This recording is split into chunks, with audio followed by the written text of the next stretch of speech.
Футболен клуб Интернационале Милано, наричан Интер Милано, е основан през 1908 година. След отделяне от Милан заради спора относно включването на чуждестранни играчи, факт, който вдъхновява името Интернационале. Клубът носи сини и черни цветове, символизиращи нощта и небето, откъдето идва прякорът нерадзурите. Те играят на легендарния стадион Джузепе Меаца, Сан Сиро, който споделят с Милан.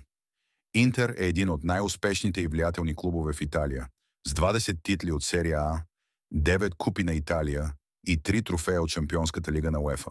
През 2010 година клубът става първият италиански отбор спечелил требъл, серия А, Купата на Италия и Шампионската лига под ръководството на Жозе Моуриньо.